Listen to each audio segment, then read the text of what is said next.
स्वागत आप सबका खुदावंद की पवित्र और जीवित हजूरी में।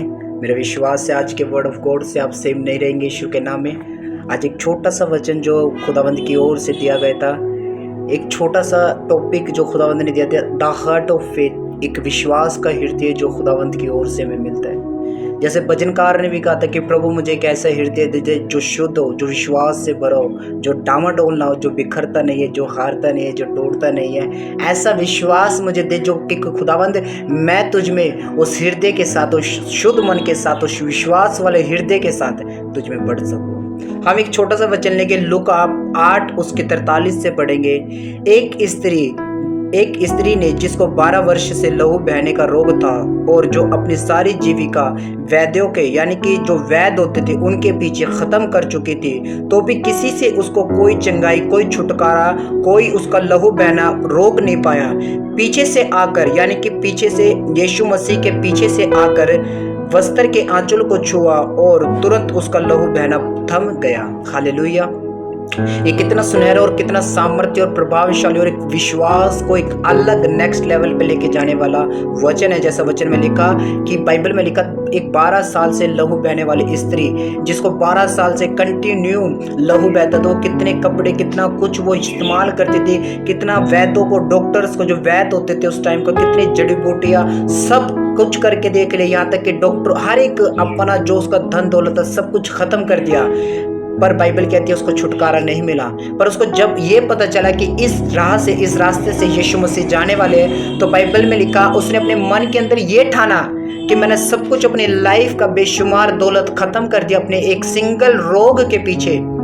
तो उसने अपने अंदर ये ठाना कि अब मैं यीशु मसीह के पास जाऊंगी, उसके आंचल को छूंगी। उसका फेथ देखो कितना बड़ा था। उसने ये नहीं बोला कि अब मैं यीशु मसीह के पास जाऊंगी, मैं चीखूंगी, चिल्लाऊंगी, मैं प्रभु से ले हैंड प्रार्थना करवाऊंगी, मैं प्रभु से अपना दुखड़ा रोऊंगी, ये करूंगी, वो नहीं। बाइबल कहती है उसने अपने अंदर अपने एक द हार्ट ऑफ फेथ यानी कि विश्वास के हृदय से अपने अंदर ये ठाना कि मैं उसके आंचल को, उसके वस्त्र के आंचल को छूंगी तो चंगी हो जाऊंगी। और बाइबल में क्या लिखा, जैसा तेरा विश्वास होएगा वैसे तेरे लिए हो जाएगा। और वचन में लिखा उसका फेथ था, उसके अंदर, उसके हृदय के अंदर ये फेथ था कि उसका आंचल जैसे ही मैं टच करूंगी मैं चंगी हो जाऊंगी। और वचन में लिखा उसने जैसा ही आंचल छुआ वो चंगी हो गई। परमेश्वर के अंदर से, यीशु मसीह के अंदर से सामर्थ निकली और वो जो रोग था उसका चंगा हो गया। इसमें हम क्या देखते हैं, हम कई बार ये अपनी लाइफ में फ्रस्ट्रेट हो जाती है अपनी चंगाई को, अपने छुटकारों को लेके, ऐसी बातों को लेके जो हमारी लाइफ में बीत रही है, घट रही है, अपने परिवार में, जॉब में, बिजनेस में, लाइफ में, फैमिली में, फ्रेंड सर्कल में, स्टडी में, फ्यूचर को लेके,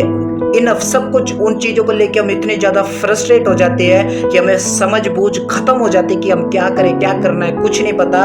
पर वचन में लिखा जो कोई विश्वास करता है खुदावंद के ऊपर, उसके विश्वास के अनुसार प्रभु उसकी जिंदगी में काम करता है। अगर आपका विश्वास कैसा है खुदावंद के लिए, आपका विश्वास सिर्फ ये है कि संडे को जाऊंगी, ले हैंड प्रार्थना करवाऊंगी और कुछ नहीं, ये परमेश्वर के साथ खरा नहीं चलना, उसके साथ एक फेथ के साथ नहीं, बस ये है कि ले हैंड प्रार्थना करवानी, ये करवाना नहीं। बाइबल कहती है एक अलग विश्वास होता है जो प्रभु की ओर से होता है। बाइबल में लिखा जब उसने 12 साल की लहू बहने वाली स्त्री ने खुदावंद के ऊपर विश्वास किया कि मैं उसके वस्त्र को, आंचल को छूंगी तो चंगी हो जाऊंगी, तो वचन कहता है उसी घड़ी उसका लहू बंद हो गया।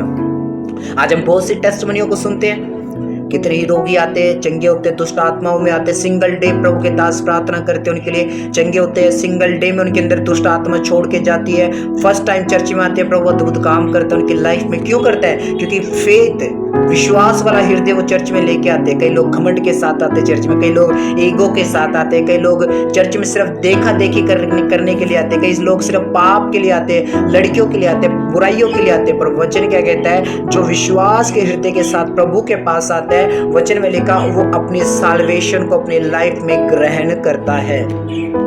कई लोग अपनी साल्वेशन को ग्रहण नहीं कर पाते, हम थोड़ा से इधर आते तो वचन में लिखा कई लोग अपनी साल्वेशन को इसलिए ग्रहण नहीं कर पाते क्योंकि वो खुदावंत के साथ खड़े होकर नहीं चलना चाहते, अपनी लाइफ को प्रार्थना में नहीं रखना चाहते, उपवास में नहीं रखना चाहता, पवित्रता में नहीं रखना चाहते, खुदावंत के साथ उसके एक रिलेशन में नहीं रहना चाहते। लाइफ बिल्कुल बिखरी पड़ी, टूटी पड़ी, खुदावंत के साथ पास पास दूर नजदीक कोई रिश्ता नहीं है, कोई प्रार्थना नहीं, कोई बाइबल नहीं, कोई उपवास नहीं, कोई संगति नहीं, कोई खुदावंत के दास की रिस्पेक्ट अपने मन में नहीं, सिर्फ अपनी ही बुद्धि और अपनी समझ से चल रहे हैं। इसलिए बाइबल कहती है वो हमेशा पेनफुल लाइफ जीते हैं, हमेशा फ्रस्ट्रेट रहते हैं, हमेशा उनको एक अंदर से बेचैनी लगी रहती है और वो चिड़चिड़ाहट, वो कड़वाहट, वो परिवार में मन न लगना, लोगों में मन न लग रहा, खुदावंत की हजूरी में मन नहीं लग रहा।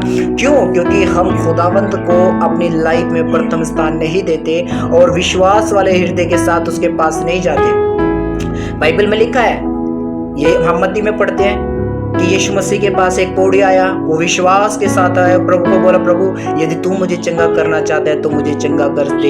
यीशु ने बोला जैसा तेरा विश्वास है मैं चाहता हूँ, जैसा तेरा विश्वास है मैं चाहता हूँ, तू चंगा हो जा। और बाइबल में लिखा उसी घड़ी उसका रोग, उसका कोढ़, वो कोढ़ उसका जाता रहा। परमेश्वर ने उसको शुद्ध करा, परमेश्वर ने उसको चंगा करा। हम बाइबल में लिखे सूबेदार का, जब परमेश्वर कफरनहूम में गया तो कफरनहूम में जाते एक सूबेदार मिला, वो उसका सूबेदार का जो दास था वो लकवे के रोग से बीमार था।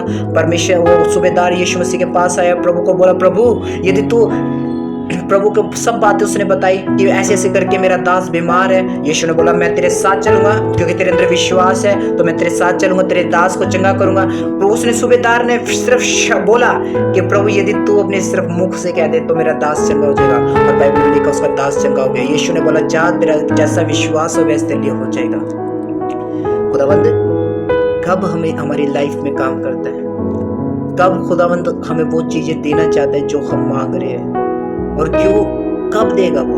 बाइबल में लिखा जब हम फेथ के साथ मांगते हैं, विश्वास के साथ मांगते हैं, उसकी इच्छा के अनुसार मांगते हैं। आप खुदावंत से मांग रहे हैं एक गाड़ी, खुदावंत आपको गाड़ी दे दे, पर आप गाड़ी में गाड़ी लेके करोगे क्या गाड़ी के द्वारा आप कुछ भी गलत कर सकते हैं, नाइट आउट, गुंडागर्दी, घूमना, गलियां नापना, सिर्फ ये करोगे? मकान लेके क्या करोगे?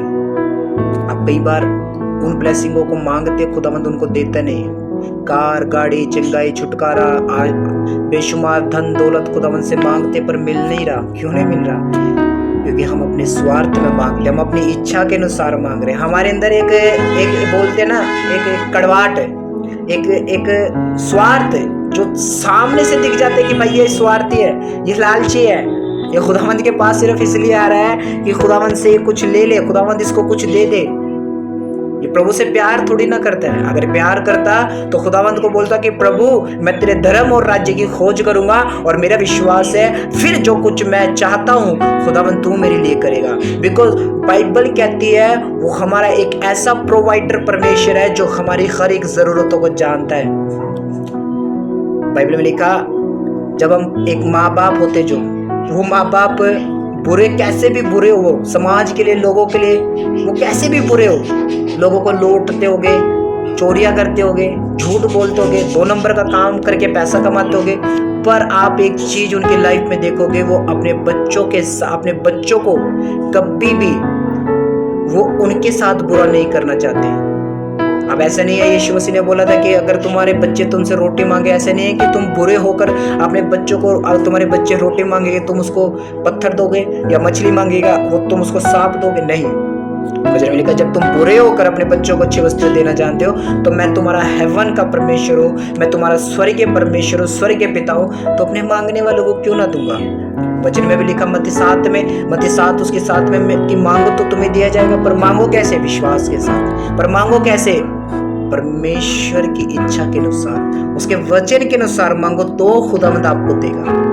अब मांगना, खुदावंद के पास जाना भी पड़ता है, मांगने के लिए उसकी हुजूरी में बैठना पड़ेगा, मांगने के लिए उपवास करना पड़ेगा, बाइबल पढ़नी पड़ेगी, खुदावंद के साथ एक रिलेशन करना पड़ेगा, पर अपनी इच्छाओं को, अपनी अभिलाषाओं को त्यागना पड़ेगा खुदावंद के साथ चलने के लिए। प्रभु की इच्छा को जानना पड़ेगा कि प्रभु तेरी इच्छा क्या है मेरी लाइफ में। खुदावंद देगा और ब्लेस करेगा और आशीषित करेगा। खुदावंद में चलो, आशीषित रहो, खुदावंद आपको ब्लेस करे यीशु मसीह के नाम में।